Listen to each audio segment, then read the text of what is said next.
আদিনগর bus stand থেকে কিছুটা দূরেই আমাদের এই অফিসটি। প্রায় 1.5 বছর মতো হবে আমি এই অফিসে জয়েন করেছি। আর আমার ভাগ্য খুব ভালো ছিল যে আমি আমার ছোটোবেলার বন্ধু অভয়কে কাকতালীয়ভাবে সহকর্মী হিসেবে পেয়েছি। আমার 12 মাসে 13 পার্বণ লেগেই থাকে, আজ এখানে কাল ওখানে। এর জন্য অফিসের বসের কাছে অনেকবার বকাও খেয়েছি, অনেকবার সাসপেন্ডের অর্ডারও এসেছিল, কিন্তু অভয় আমাকে সব কিছু থেকে বাঁচিয়েছিল। ভাই, একটা কাজ করে দিবি? কেন, আবার কোথায় যাবি? আরে আর বলিস না, একটা বিয়ে বাড়ি পড়ে আছে, যাবো না করছি, কিন্তু মাকে তো জানিস বয়স হয়েছে, একা অত দূর যেতে পারবে না। তুই যদি আমার হয়ে কাজগুলো একটু সামলে নিস খুব ভালো হয়। হ্যাঁ, কোনো চিন্তা নেই, আমি সব সামলে নেব। যা, তুই নিশ্চিন্তে বেরিয়ে আয়। কখনো টাকা পয়সা নিয়ে টানাটানি হলে বলে, এই নে, দিয়ে টাকাটা রাখ। আমার কাছে কিন্তু কিছু লুকাবি না, অসুবিধায় পড়লে বলি, আরও দেব। এইভাবে অভয় আমাকে বিভিন্নভাবে বিভিন্ন দিক থেকে সাহায্য করত। সেদিন অফিসে অনেকক্ষণ কম্পিউটারের সামনে একটানা কাজ করার জন্য ভীষণ টায়ার্ড হয়ে গেছিলাম, তাই বাড়ি ফিরে এসে কিছু খাওয়া দাওয়া করেই শুয়ে পড়লাম।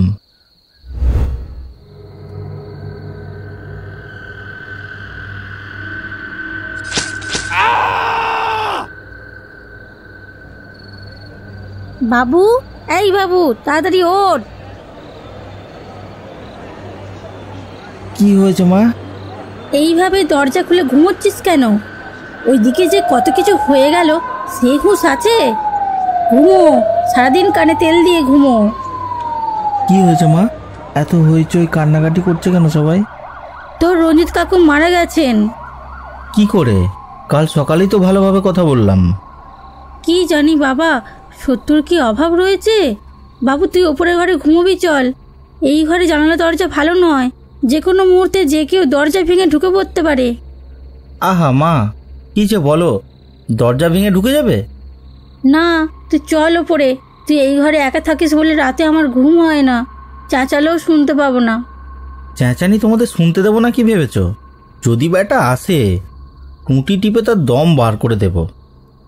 আচ্ছা, দয়া করে অন্তত দরজাটা বন্ধ করে ঘুমো। আচ্ছা ঠিক আছে। মায়ের কথা মতো দরজাটা বন্ধ করে আমি আবার শুয়ে পড়লাম।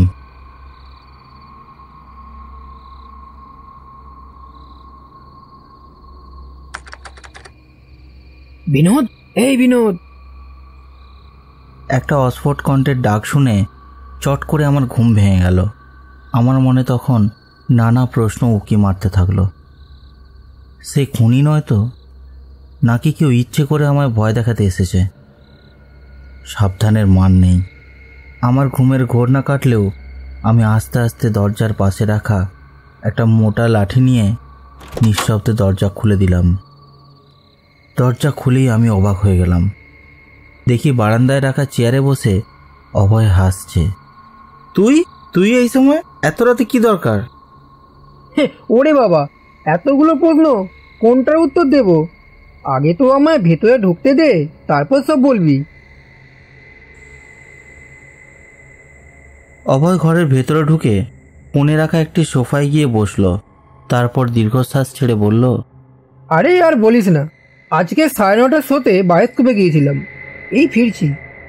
বাড়ি যাসনি? আমি আর বাড়ি ফিরবো না। কেন, কি হলো? বাবা মা আমাকে তাড়িয়ে দিয়েছেন। তাড়িয়ে দিয়েছেন? কেন, কি অপরাধ? অপরাধ আবার কি, ও বাড়িতে আমার আর পোষাবে না। তোর এখানে আজ আমি শোবো, দিবি তো শুতে? হ্যাঁ অবশ্যই, কেন থাকবি না। এত সেজেগুজে বেরিয়েছিস, চেহারা দেখে তো ত্যায্যপুত্র হয়েছিস বলে মনে হয় না। দেখ, বাবা মা বাড়ি থেকে তো বার করে দিলই, সাথে আমার যা জিনিসপত্র ছিল সব সঙ্গে দিয়ে বললেন, এই নাও তোমার জিনিসপত্র, আর এমুখো হইও না। কিন্তু কি করেছিলিস শুনি?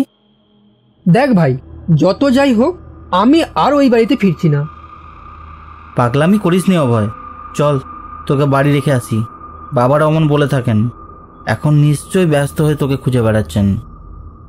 সে খুঁজুক গে, কিন্তু একবার যখন বেরিয়েছি আর আমি ফিরছি না। যেখানে খুশি যাব, যেখানে খুশি বেরিয়ে যাব।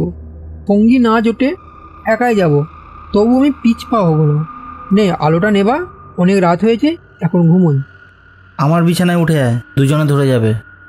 না না, আমি চিত হয়ে শুতে পারবো না ভাই, আমার সিদ্ধারে খুব চোট লেগেছে। এই বেশ, এখানে আমি আরামসে ঘুমোতে পারবো। সে নিজেই আলো নিভিয়ে একটা বালিশ টেনে পিঠের তলায় রেখে বলল, নে তুই শুয়ে পড়, অনেক রাত হয়েছে। এমনি তোর ঘুম আসবে, হতভাগা উপরে উঠে আয়। অন্ধকারে অভয় খিলখিল করে হেসে উঠল। আরে পাগলা, ঘুম আসবে না কি রে? স্কুলে বেঞ্চের ওপর দাঁড়িয়ে পর্যন্ত ঘুমাতাম, আরে তো দিব্যি একটা মোলায়েম সোফা। আমার একটুতেই ঘুম আসে, কিন্তু অনেকক্ষণ চুপ করে চোখ বুজে থেকেও কিছুতেই আজ ঘুম এলো না। আমি ঠিক করলাম অভয়ের সঙ্গে আরও খানিকক্ষণ গল্প করা যাক। অভয়, এ অভয়। কিন্তু না, অভয়ের কোনো সাড়া নেই।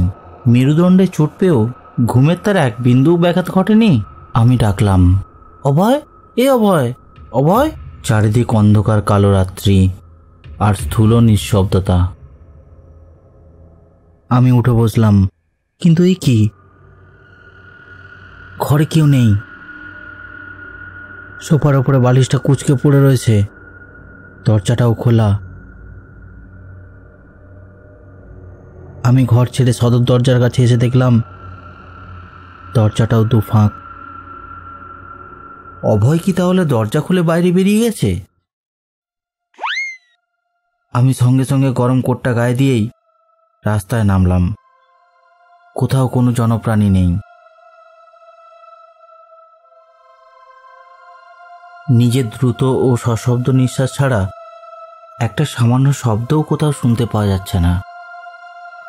আমি জোরে জোরে অভয়কে ডাকতে লাগলাম, অভয়, অভয়, কোথায় গেলি?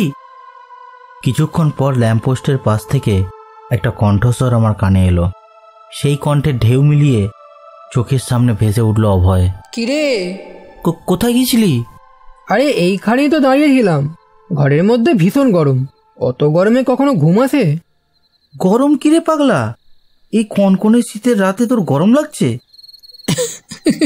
আরে গরম বলে গরম, চারিদিক যেন আগুনে দাউ দাউ করে জ্বলছে। উফ, ঠিকতে পারছিলাম না রে বাড়িতে। হ্যাঁ, চল রাস্তায় একটু হাঁটাহাঁটি করে আসি। আমি মনে মনে ভাবলাম, মন্দ নয়।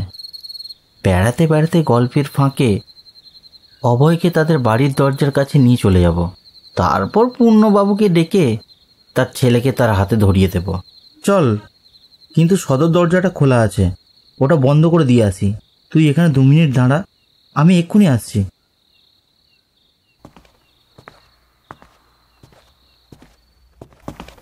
সদর দরজা ভালো করে বন্ধ করে আমি আবার অভয়ের কাছে ফিরে আসি। চল যাও যাক।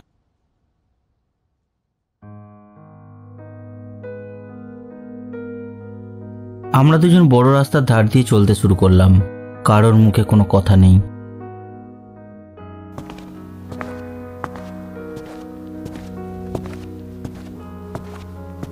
আমরা হাঁটতে হাঁটতে রাস্তার এমন একটা জায়গায় এসে পৌঁছালাম যেখানে রাস্তাটা 2 ভাগে ভাগ হয়ে যাচ্ছে।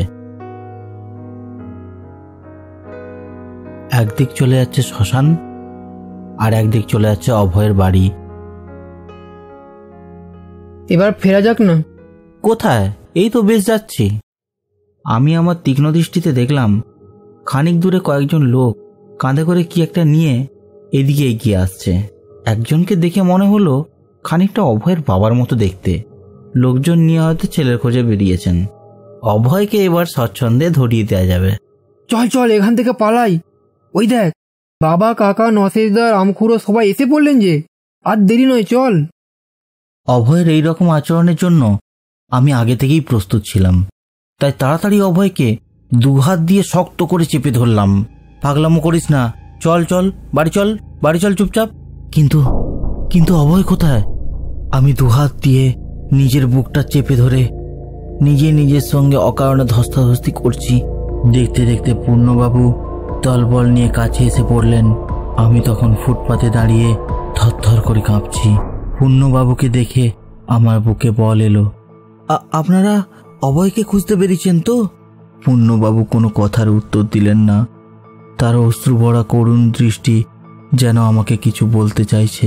আমি আধো আধো গলায় বললাম, সে এই গলি দিয়েই পালিয়েছে। আসুন আসুন আমার সঙ্গে, একটু জোরে ছুটলেই এখনো তাকে ধরতে পারবেন। আমি তাকে জাপটে ধরেও রাখতে পারলুম না।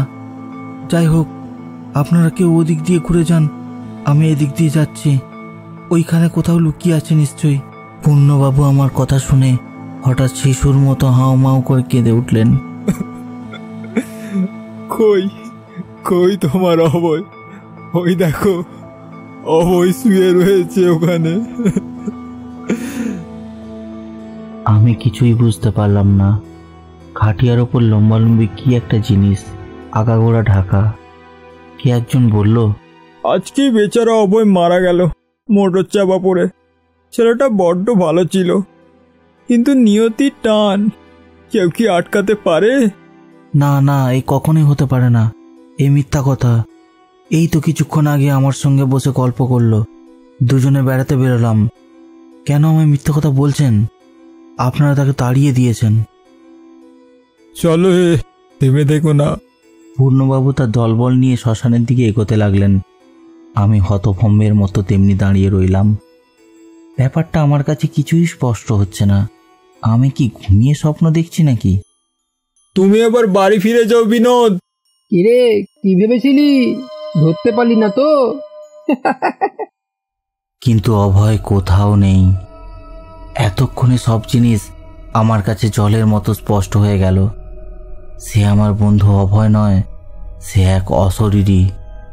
আমি ভয়ে কি করব খুঁজে পেলাম না। দূরে দেখলাম একটা ট্যাক্সি আমার দিকে এগিয়ে আসছে। ট্যাক্সি, ও ট্যাক্সি, দাঁড়াও। কিধর যাবেন বাবু? আমি চটপট ট্যাক্সির ভেতরে উঠে পড়লাম। LNB road. এতক্ষণ ট্যাক্সিটা ভালোই চলছিল। কিছুক্ষণ থেকে মনে হলো ট্যাক্সিটার আগে আগে যেন অভয় ছুটে চলেছে। কিছুতেই সে যেন আমাকে একা যেতে দেবে না। আমি চেঁচিয়ে বললাম, জোরে চালাও, আরও জোরে চালাও, আরও জোরে চালাও গাড়ি। সিট ড্রাইভার গাড়ি খুব জোরে ছুটিয়েছে। অভয় ট্যাক্সির সঙ্গে সমানে পাল্লা দিয়ে পারছে না, কিন্তু ট্যাক্সি থামলো না। তার গায়ের ওপর হুড়মুড় করে পড়ল। বেচারা অভয় তলা পাকিয়ে চাকার তলা চেপটে গেল। গেল গেল গেল, বাঁধো গাড়ি, বাঁধো শিগগির বলছি। ড্রাইভার কিছু বুঝতে না পেরে গাড়ি থামিয়ে বলল, क्या हुआ बाबू, कुछ गिर गया था क्या?